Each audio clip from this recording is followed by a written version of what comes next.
All right, you guys ready? Yep. Call the meeting to order of ISD 361 School Board. Roll call. Mike Holden. Here. Michelle Hebner. Here. Tony Corpy. Here. Jennifer Windows. Here. Ted Saxton. Here. Terry Murray. Here. Roxanne Skokstad Deach. Here. Kevin Grover. Here. Ella Bar Jeffries. Here.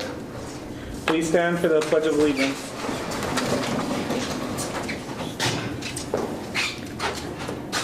I pledge allegiance to the flag of the United States of America and to the republic for which it stands, one nation, under God, indivisible, with liberty and justice for all.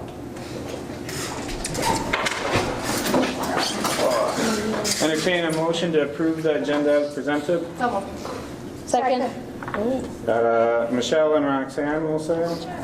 We do have some stuff to add. Kevin, do you want to speak to it? Yep, if we could, I would like to, under number 31, I've given you a copy of what the city adopted in a first and second reading, and I would like to do the same, just put except, and we'll use this language.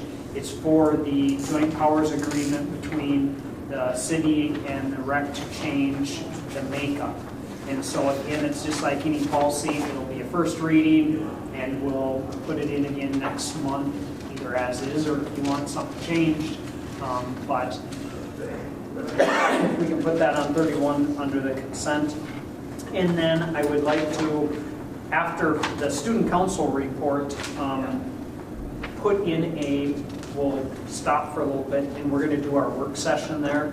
And then we'll adjourn after. I mean, a good chunk of people may not stick around, that's just fine. It's not going to be long. We'll talk about, a few items, and then if you recall, we're going to then, at 4 o'clock, I didn't bring the dates. I can look back here. We'll do a 4 o'clock, give me 1 second here. February 18th and The February 18th 24th. and the 24th, to get more into depth on the actual budgeting, when the business office has a little more time. But I do have a few things we need to talk about, and we'll get to that. So those are my 2 items. Okay. You okay with the additions? Okay. Any further discussion? Hearing none, we'll call it to a vote. All those in favor signify by saying aye. Aye. Opposed? Carries unanimously. Moving on to open forum, presentation of Elks January Students of the Month, Anna Kalman and Kian Gonzalez.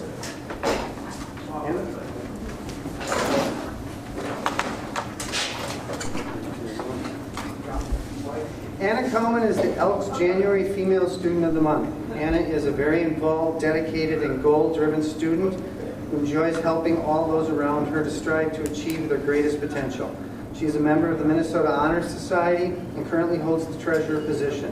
Anna has been on the principal's list and received academic excellence awards and has challenged herself academically by taking honors, concurrent enrollment, and online PSEO classes throughout her high school career.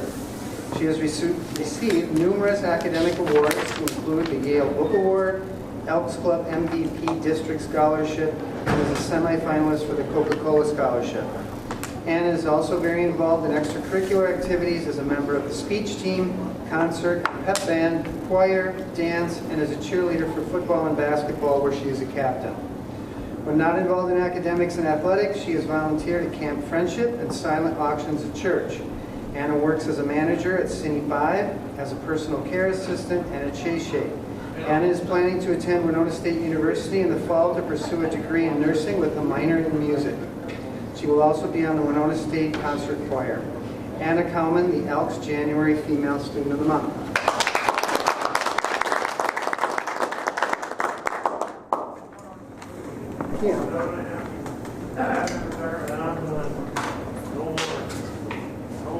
Kian Gonzalez is the Elks January Male Student of the Month. Kian is a very conscientious and caring student. He is a member of the Minnesota Honor Society and is the current vice president. Kian has been on the A Honor Roll and Principal's list throughout his high school career. Along with maintaining excellent grades in the classroom, he has been very involved with athletics as a 3-sport athlete. Kian is a member of the cross-country, hockey, and track and field teams. Outside of athletics, he has also been a member of the math team and pep band. Kean is also very involved in the community as a volunteer for Ruby's Pantry, silent auctions at church, and enjoys doing pumpkin math with our elementary students. He works as a dockhand at Northern Lights Resort in Capitogama. Next year, Kean plans to attend a 4-year university to pursue a degree in civil engineering. Kean Gonzalez, the Elks January Male Student of the Month.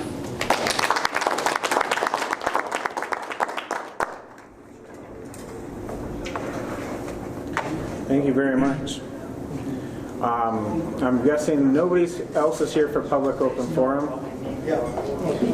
Moving on. Oh, wait one sec. Congrats.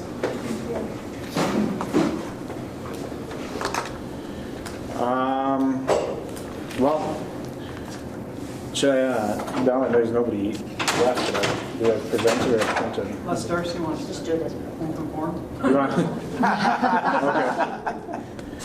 With the addition that we spoke about earlier of 31 for the first reading of the ISD 361 Rec Commission agreement, I'll entertain a motion to approve the consent agenda as printed.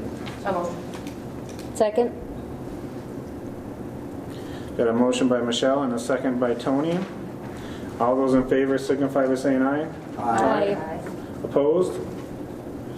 Carries unanimously.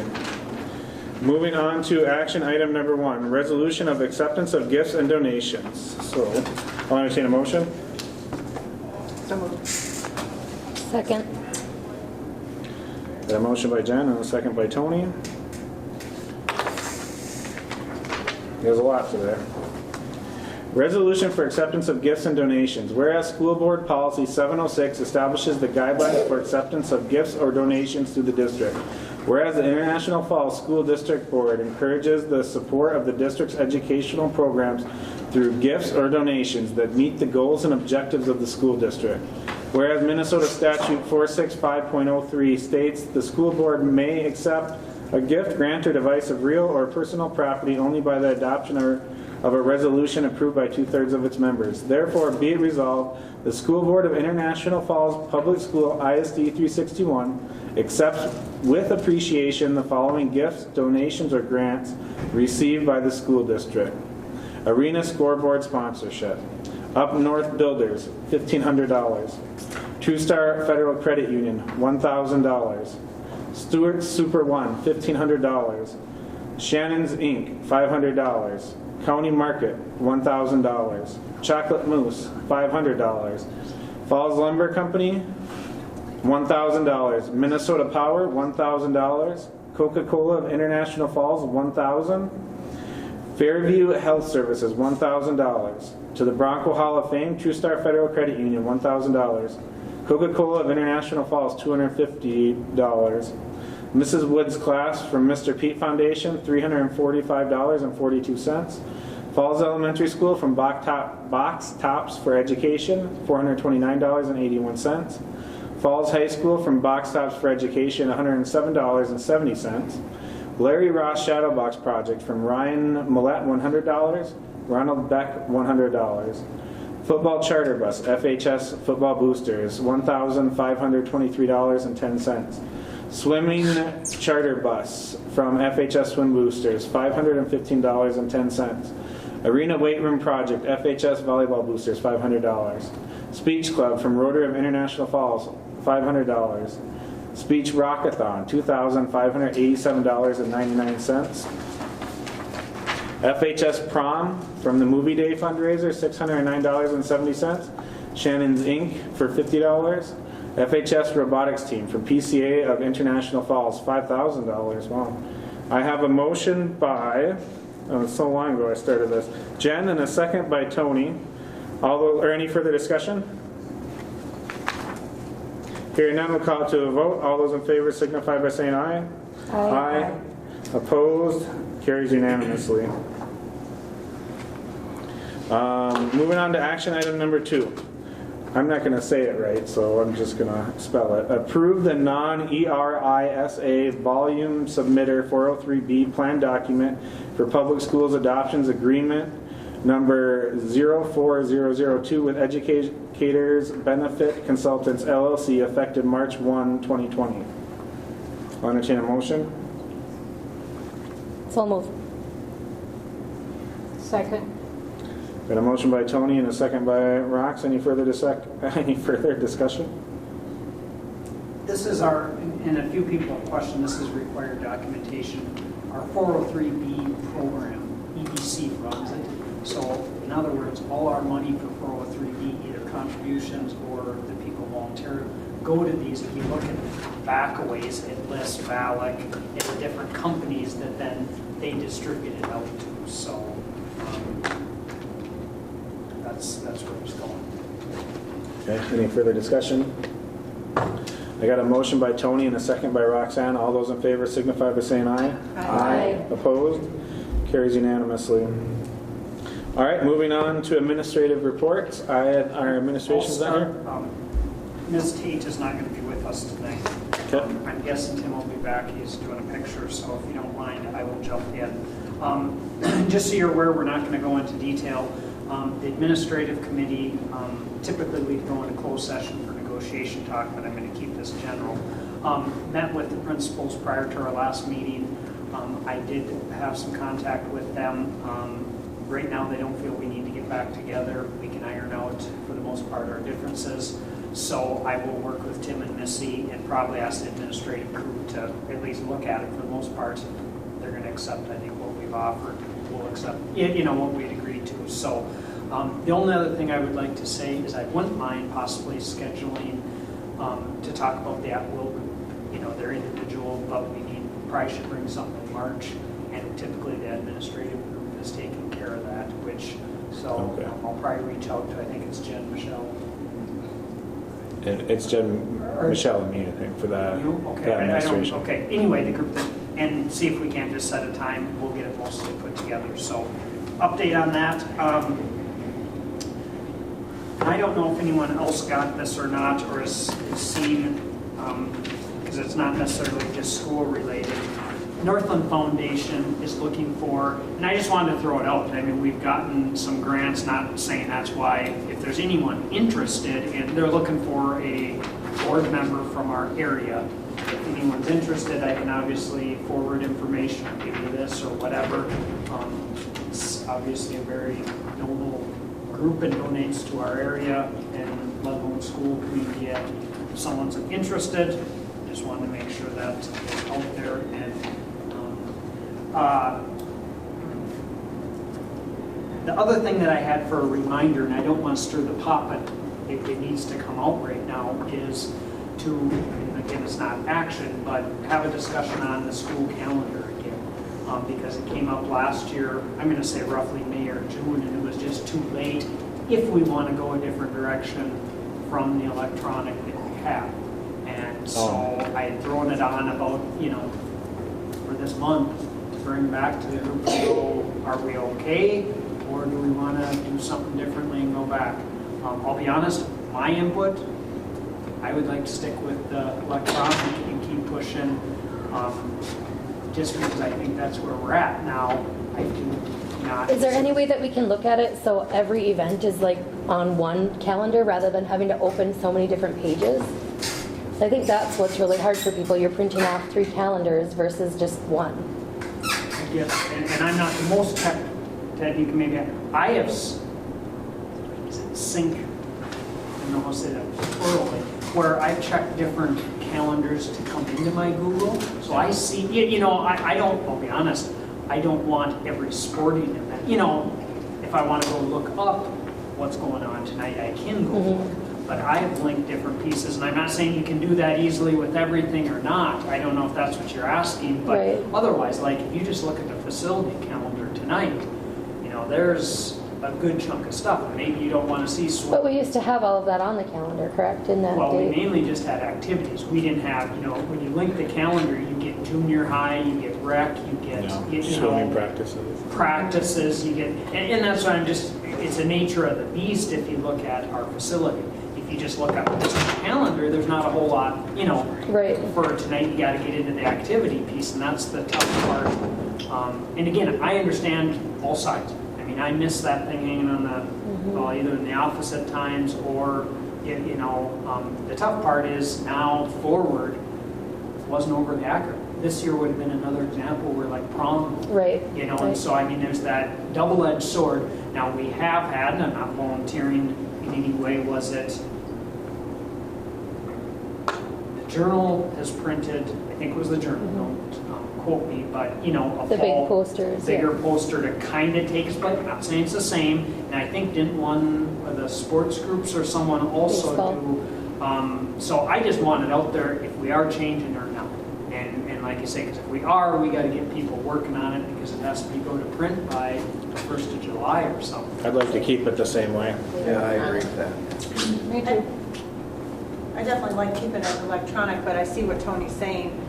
There's so little, it's, if we kept up on it like we used to, you know what I mean? There's so little on the district calendar, you can't really see what you would have normally seen on that piece of paper.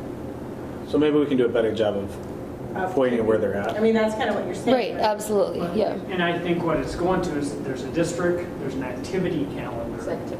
You know, if you combine the two, I mean, it's possible, but then you may miss, you know, the single items. Right, but Jen, like what is on the district calendar right now? What is listed? Probably. Quarter breaks, no school, IFFSC board meeting was the 8th, icebox competition. But there used to be, you know, girls basketball away or whatever. You could get a look.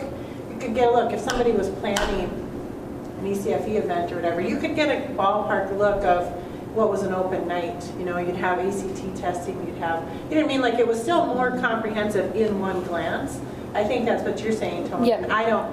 I usually am looking at activities for sports, and it's nice that I can pick just what I want, but I do see what you're saying. There are benefits to seeing more things. I mean, like there it was used to people be on- the printed version. There was but- people on Thursday that were posting, they didn't even realize there wasn't any school Friday and Monday.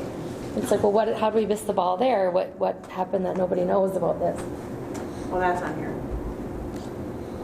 Well, We can try. Right, but I you think know, people just stop going to it because there's not a lot of information on that one. Then you're switching over to a different one, and With the new website. which I mean, that's a lot of how tech stuff is right now, but Well, see, what happens is like our Well, what? school, the scheduling software that all schools use for activities is what's called Our School. And it goes and it writes to that activity calendar, okay? If we're gonna put it in a second, I think, unless they can come up with something, it would almost be a double entry, you know, where someone's just gonna have to go by hand. okay. and pull. You know, and that's the deal with the old printed calendar, that's what happened, is gonna say Barb or whoever worked in community edit, you know, the They went different through years. and- They'll take all the schedules, you know, and hand put, send it to North Star Publishing or whoever that then designed, you know, and so it was in essence double entry. Anytime, you know, of course, once it went to print, it was done. But unless we can come up with a way or have, I don't know if we could have, I think Mike looked into that before, and they don't. well, the new website is gonna be able to do more than it did in the past, because they can get it into Google Calendar.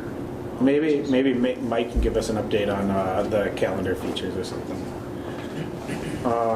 You got enough guidance there, Kevin? Yeah, I think so. Seems like everybody's on board with not having a printed one at least. I think Little that- work on the other one. I think that's all I'm gonna do under my report, and the rest of the stuff we're gonna get to in Okay. our work session. Well, let's jump back to Tim then. Now that you're back, Tim, for secondary principal report. Okay, our enrollment is at 554. That's down 1 from last month and down 9 from last year this time. Today was the first day of our quarter 3, semester 2 courses. Our drop ad goes through next Monday, the 27th. Mr. Grewatts had an informational parent meeting last Wednesday for all 10th grade parents or 10th grade students and their parents who are interested in our concurrent enrollment courses, and he had that in the gym, and he said it was well attended. We are beginning to start a registration process for next year. We'll be offering the Active Placer test soon, and that's the college placement test. We'll have students take that, and then once they've taken that test, then we're going to get that into our registration materials out. We want to have those scores so that students know if they qualify for those college classes before we register. And then an aftercare update. We have submitted grant applications right now, and we're preparing 2 others. Dave Baker is assisting us trying to secure funds for these pro-social activities. And we're continuing to work to secure funds so we can get this, once we have money in hand, we'll be able to post a position for the supervisor and then get someone hired.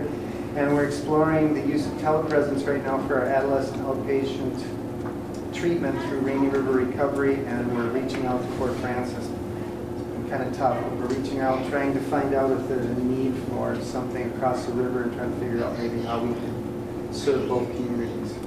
But I think we're working really hard at that. That's all I have. Yeah. Is it possible to find out, compared over the last few years, like how many kids went PSEO versus stayed here for college classes, and whether that made a difference to have your meeting? Because it feels like... Oh, from the meeting. Well, you started the meeting, this is the second year you've had that 10th grade informational meeting. This year, I wonder our if we numbers did keep were, kids. PSEO numbers were down this year. Our concurrent numbers were up. So I don't know if we can attribute that to having the meeting, but we've had real positive feedback from parents having that meeting just to explain the courses that we have. And we did have meetings like that in the past. And then we didn't for a couple of years. I know when we first started, we did. And then we actually had River in, and they talked about PSEO. We talked about our courses. Now we no longer are partnered with Rainy River in any concurrent classes. So when we have our meeting, we had it just on our own. But we talk about the schedule. We talk about the different courses, college credit.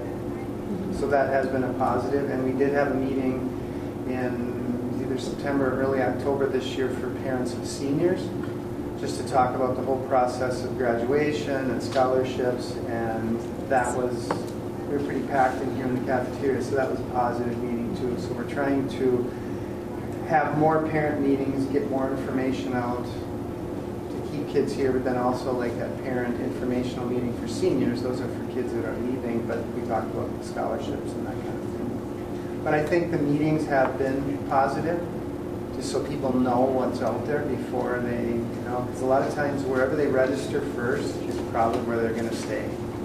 So by us at least sharing information, we're not saying what's better, what's worse, we're just saying this is what we offer and this is what you can get here. And it seems to have been helpful to at least for parents to know what we offer. I think the conversation was really helpful last year in making a better, more informed decision for my daughter, who chose to stay here and I think she's been very happy with it. So, but yeah, it'd be really interesting to know what our percentage has been over the last 5 years. Is that trending up? Is that trending down? Is that something we could hear next month? Sure. The tough part, and again, the number is easy, to get, or fairly easy.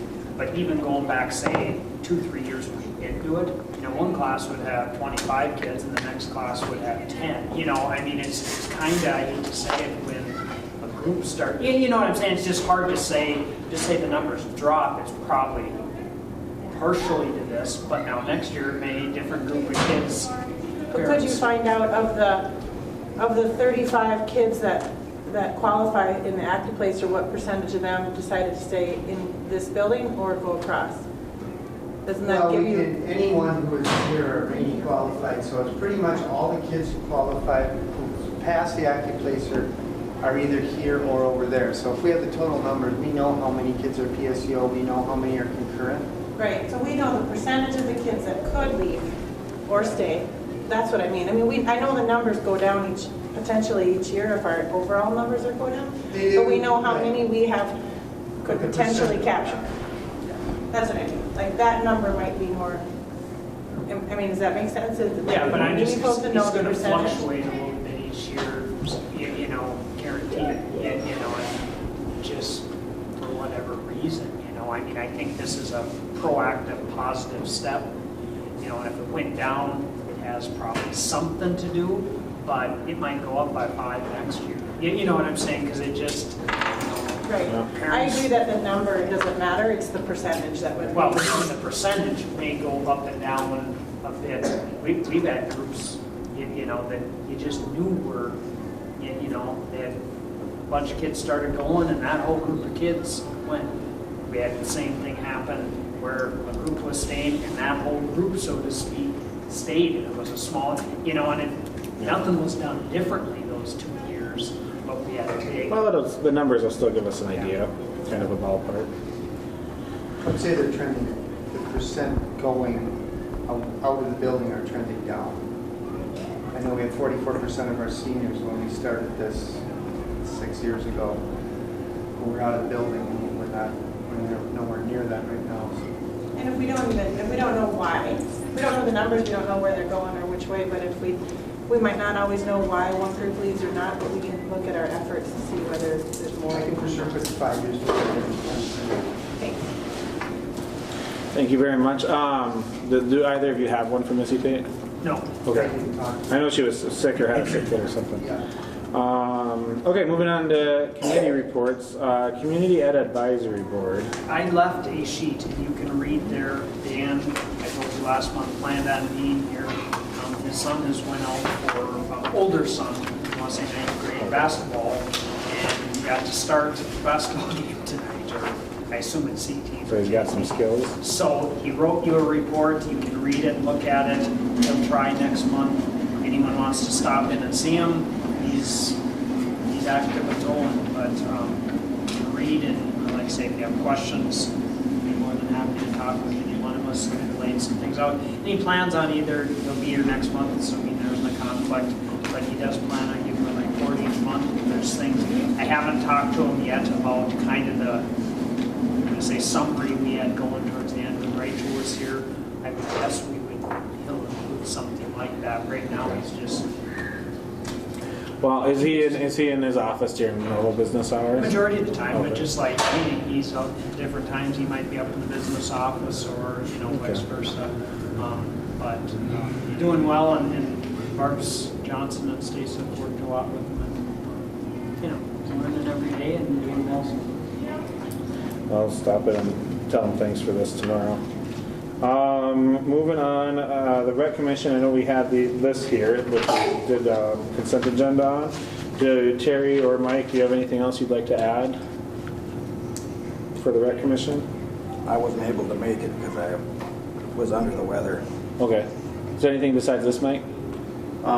We did the second reading on the joint powers change on the bylaws, and it passed unanimous, and now it's going before the school board next, and I think the first reading,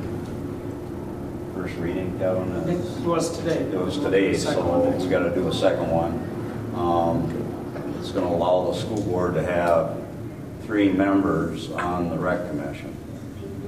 It will eliminate 1 at-large member, but it'll allow the school board to have 3. So, and there's positives to it. So it went unanimous, and that's a good thing. So. Okay. Well, I think it's better for us, for sure. Okay, and then Tony, you still have the interest in that, correct? Okay. When the time comes next month, if anybody else is interested, let me know too. But right now, Tony's expressed interest. Okay, so we have Ella Barr Jeffries, Student Council report. Yeah, so we just finished basketball concessions for the season. We did our student council Christmas party not too long ago, and we did some Christmas dress-up days at the school as well. We will be starting fundraising soon for our Northeastern Division project, which is the Angel Fund this year, is what we have chosen. Winter Sports Week is scheduled for January 27th through the 31st, and this year's theme is Snow Days. Our activity for the week is we will be doing a teacher versus student basketball game, and it's free will donation, so that money will again go to the Angel Fund. And we will be doing a Valentine's Day dance on February 13th for the ECFE kids, so we're all pretty excited about that. And then we're doing something a little new this year for our division. Instead of, usually our meetings are 7th through 12th grade, in May we'll be doing one that's specifically 7th through 9th. So that's new for us. But that's all I have. Well, thank you very much. Thanks for keeping busy.